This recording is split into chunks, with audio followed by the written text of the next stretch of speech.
either didn't watch the rest of the last video and saw me set up, or for even those of you that did. We are now going to start actually playing. So I have a thunder symbol, and I'm against Joey Wheeler, who's using a fire symbol. So yeah, let's go into this, and I'll explain a lot of it as we go, and a lot of it's also explained in the video. So yeah, there's that.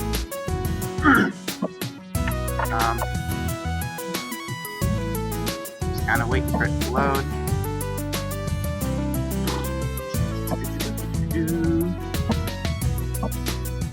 Oh, nice.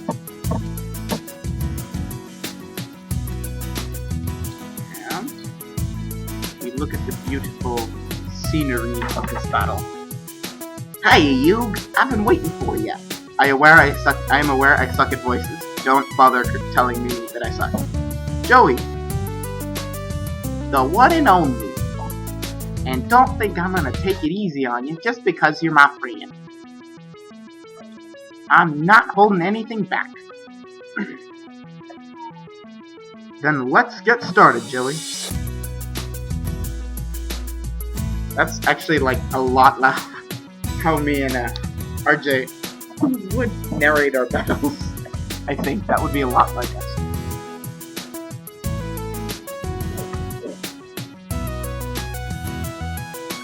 So this is just selecting a card to determine order. I have the higher number, so I choose.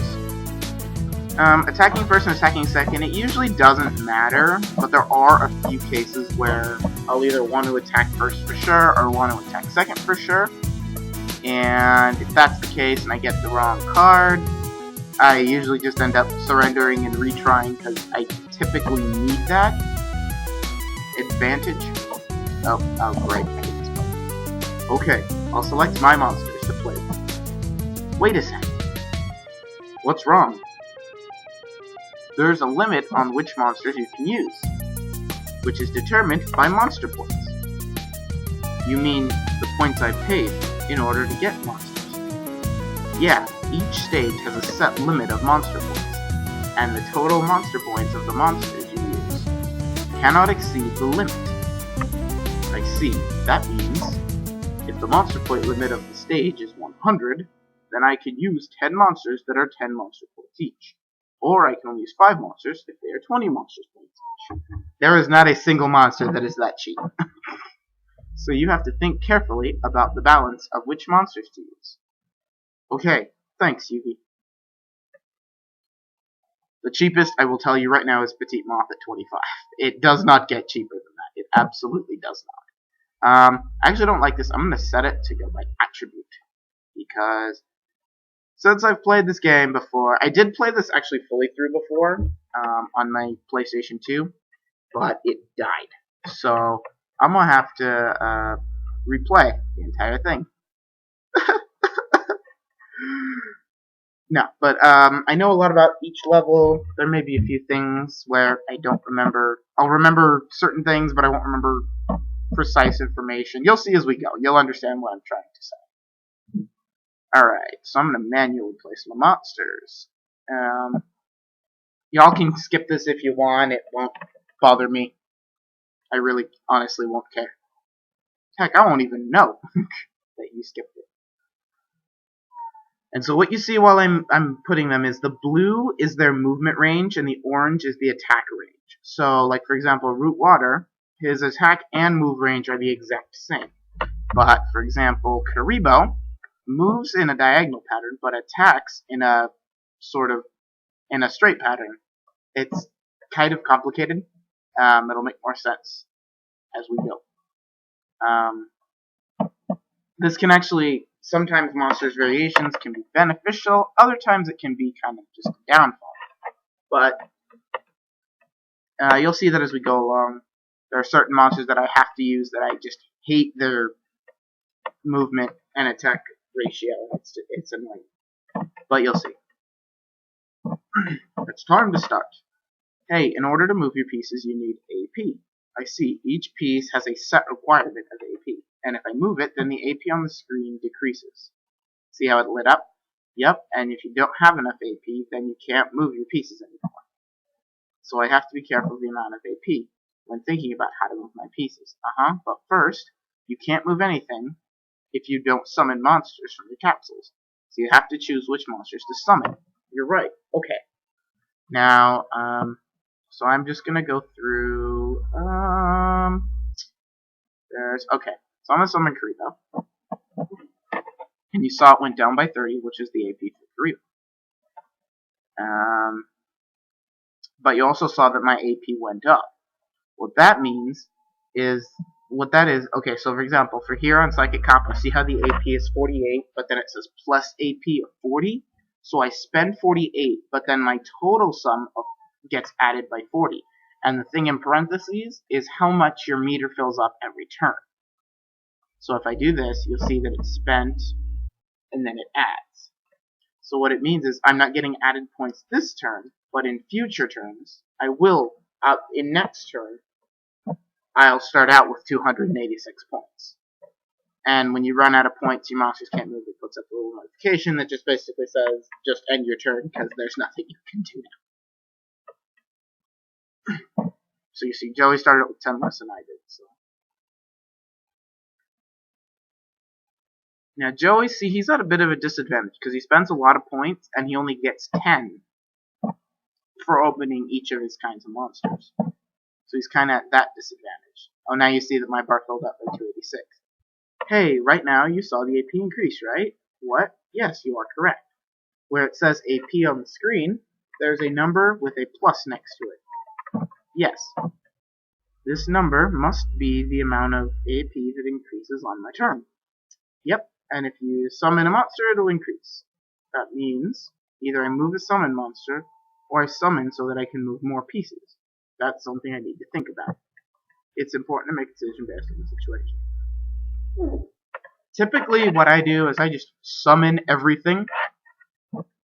There are some situations where I'll move them first, but typically, rule of thumb, best idea is just open everybody up front. Now, see, my AP is at the max for the zone, or the I guess, level, so it's at 300, that's the set max. So even though I summon him and spend 50, I don't get the 55 back because I'm already at max capacity for movement. So now, we're actually going to start moving these guys. Wow. Oh, yeah, its ability increased. That terrain is favorable to your piece's attribute. If the terrain is favorable, then the ability increases, but if it's unfavorable, then the ability decreases. Yeah, your piece cute. You can check by looking at your piece's ability. I see. Then I should be on the same terrain as my attribute as much as possible. It changes depending on the situation, but it's worth remembering. Don't bother even trying to understand. It's basically just logic. You have water types, water, they get a benefit. Earth types, on Earth, get a benefit.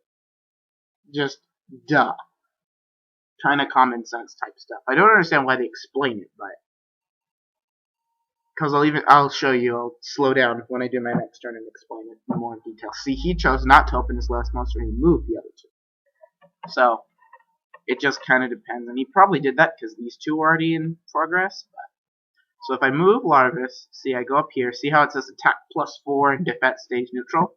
So that means that you take his base stats and you'll add 4. That ups his attack. Or that's how much it ups his attack. I'm going to take into account he moves 1, 2, and attacks 1, 2. So he'll hit me. And I won't be able to counter. So I'm going to move him here for now. Dolphin, going to put him in the water. See his stats go up a whole lot more. +19 and +5. This isn't anything permanent. It's pretty much like your monster's base stats. They don't change, except for based on the spot it is. I don't know how to explain it. Let's just say that +4 attack isn't permanent. It's only as long as it sits there. The moment you move it, it goes back to its base stats, and then the addition for that space that you move it to is how much it adds. I don't know. I'll try to explain it better. Yeah.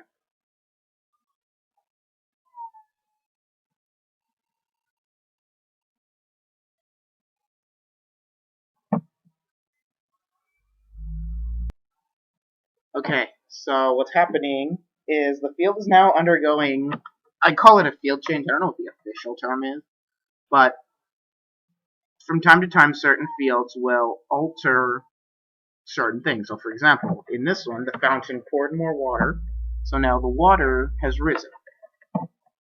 And Joey's not happy. What? You can't be serious. This can't happen. So now it's my turn, and see, now my electric symbol is sitting in water. So now, when I move it, oh, it actually gets a deficit. I did not know that. I thought, logically, electric in water, but maybe not. I guess that doesn't always work. I'm gonna move him here. I'm gonna use Karibo as a decoy, which is really bad. I'm using Karibo, but it's the best way to do this.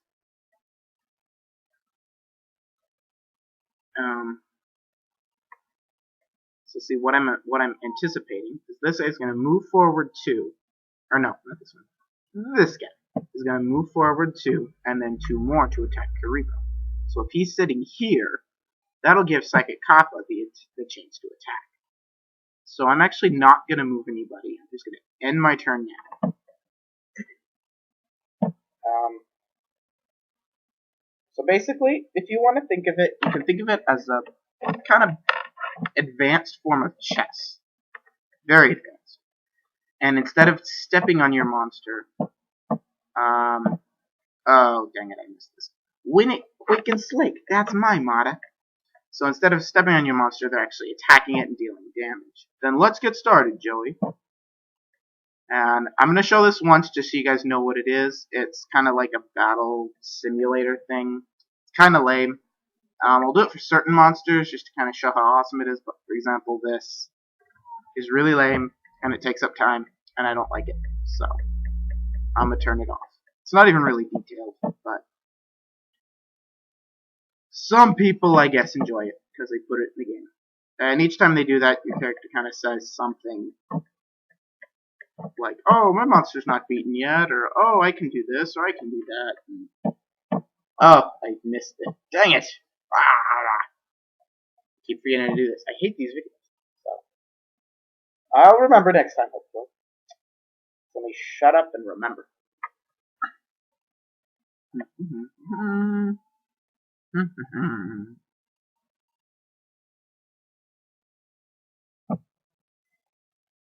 Now, you see how Rootwater was attacked, but he's not cracked. But Karibo was attacked, and he is cracked.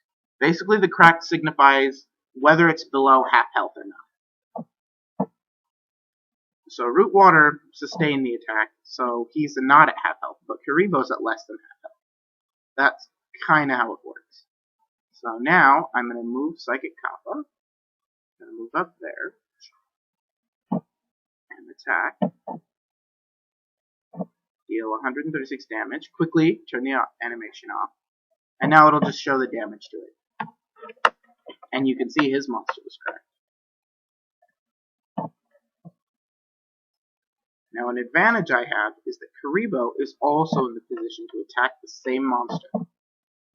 And you can attack through friendly monsters, but not through opponent monsters. So, I can attack through Psychic Kappa, but I couldn't attack, say if there was another Fire Reaper behind that one, I couldn't attack through the first Fire Reaper. I have to attack the one in front. So now, a couple different attacks on this guy. First, let's have Rootwater deal some damage. Ooh, that's going to be a lot, actually.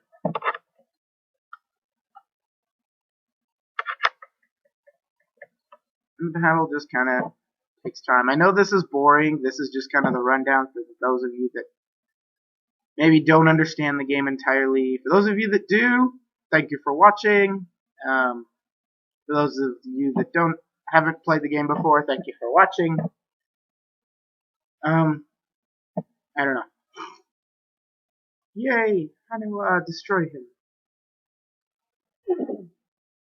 So you can see this turn that I destroyed 2 monsters. I'm sorry I'm clearing my throat a lot. It just happens when I talk. So I'm gonna move dolphin up front.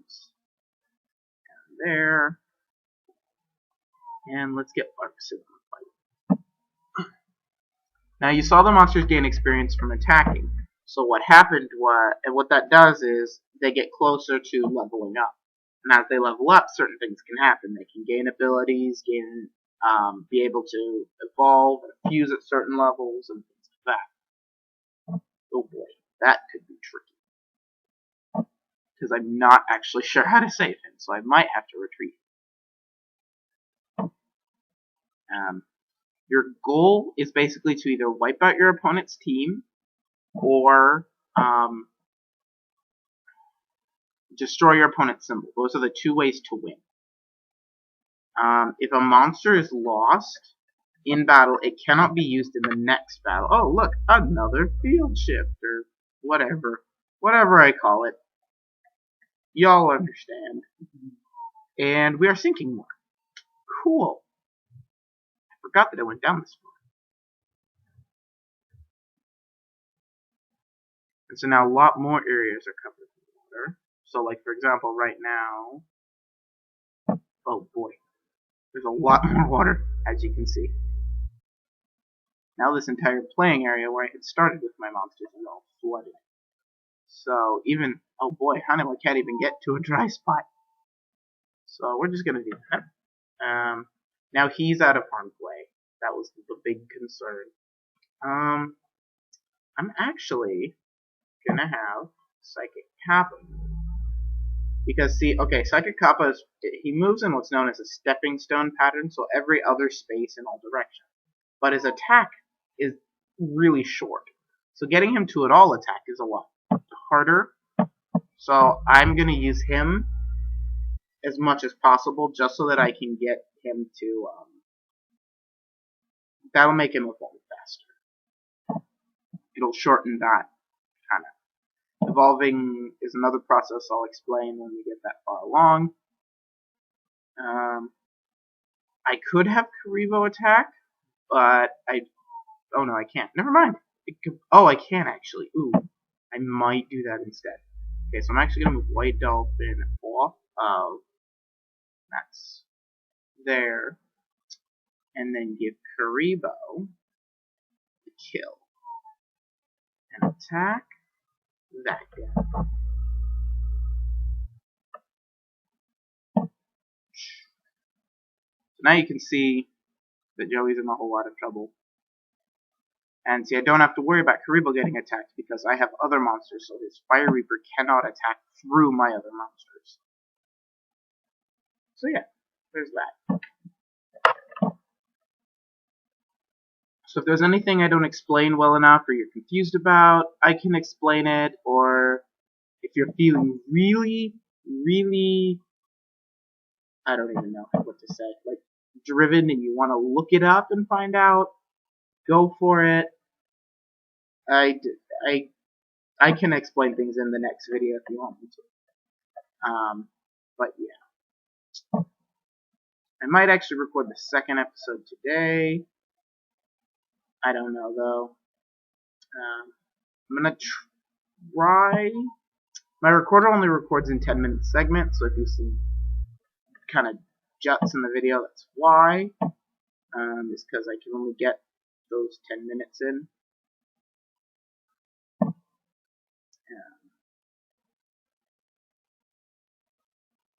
So these rounds are probably going to take about 30 minutes to face each person.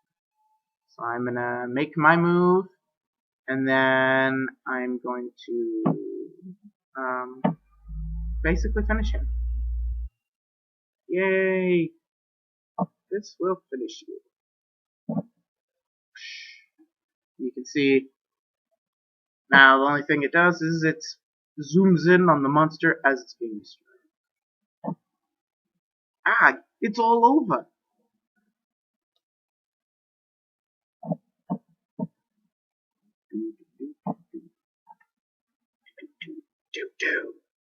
Awesome.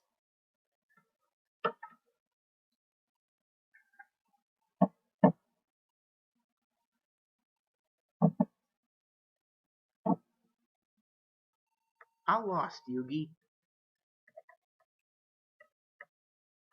But Joey, you fought valiantly. Heh, yeah, I guess I did. But maybe that's why I don't feel that bad that I lost. God, I'm giving him the terrible country twang. Now you, don't you be losing any other duels, alright?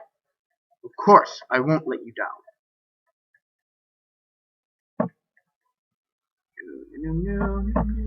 And this is just the kind of after duel stuff.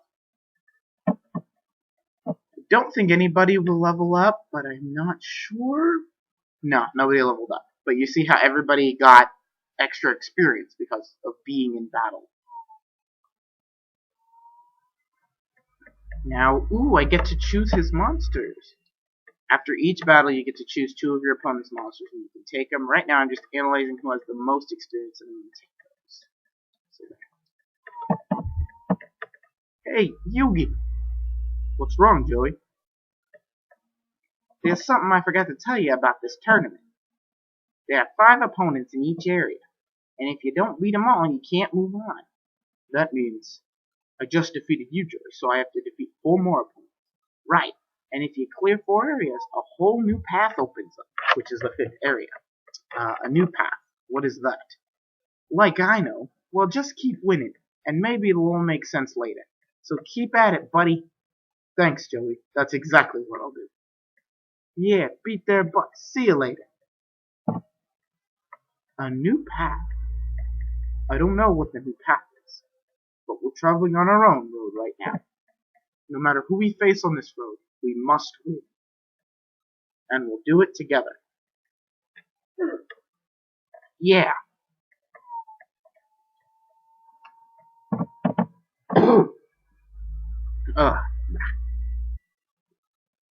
So this is my old one. I'm just going to delete that. Alright. We have officially saved. Alright. So that's going to end this first episode. If you liked it, let me know. So, yeah. That'll be it for this one, and join me for the next episode.